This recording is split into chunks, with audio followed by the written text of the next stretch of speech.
Supreme court की 5 न्यायाधीशों की संविधान पीठ ने गुरुवार को एक महत्वपूर्ण फैसले में कहा है कि किसी भी मामले में अदालत से जारी स्थगन आदेश स्टे ऑर्डर 6 महीने में स्वतः समाप्त नहीं होगा। सुप्रीम कोर्ट ने अपने ही पूर्व के एशियन रिसर्च संघ मामले में 2018 में दिए गए फैसले को पलटते हुए यह नई व्यवस्था दी है। सुप्रीम कोर्ट ने गुरुवार को दिए फैसले में 2018 का 3 न्यायाधीशों का आदेश रद्द करते हुए कहा कि सभी तरह के दीवानी और फौजदारी मामलों में दिए गए स्थगन आदेशों को 6 महीने तक सीमित रखने और 6 महीने के बाद स्थगन आदेश स्वतः समाप्त हो जाने का एक सामान्य जेनरिक आदेश नहीं दिया जा सकता।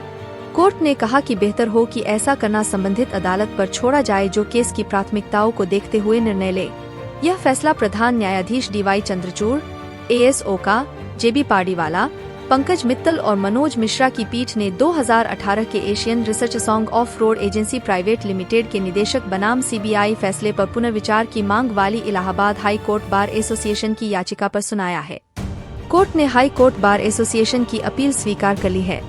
एशियन रिसर्च संघ फैसले में 3 न्यायाधीशों की पीठ ने स्टे ऑर्डर की अवधि 6 महीने तक सीमित करने का आदेश देते हुए यह सोचा था कि इससे मुकदमों और ट्रायल में होने वाली देरी घटेगी।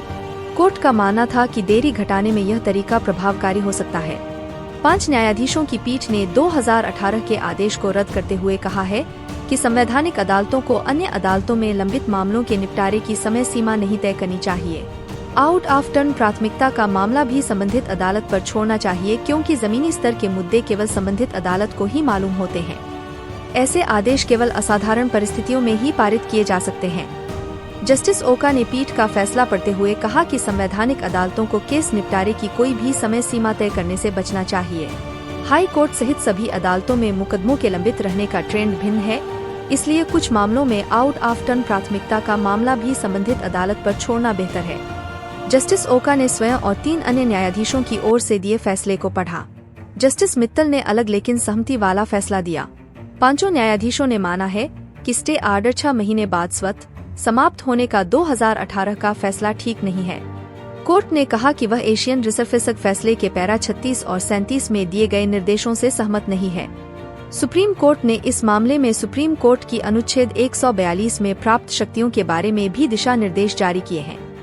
सुप्रीम कोर्ट ने गत 1 दिसंबर को हाई कोर्ट बार एसोसिएशन की 2018 के फैसले पर पुनर्विचार की मांग को 5 न्यायाधीशों की संविधान पीठ को विचार के लिए भेज दिया था। हाई कोर्ट बार एसोसिएशन ने इलाहाबाद हाई कोर्ट के 3 नवंबर के आदेश को चुनौती दी थी, जिसमें हाई कोर्ट ने 2018 के सुप्रीम कोर्ट के फैसले का हवाला देते हुए स्टे बढ़ाने की अर्जी खारिज कर दी थी।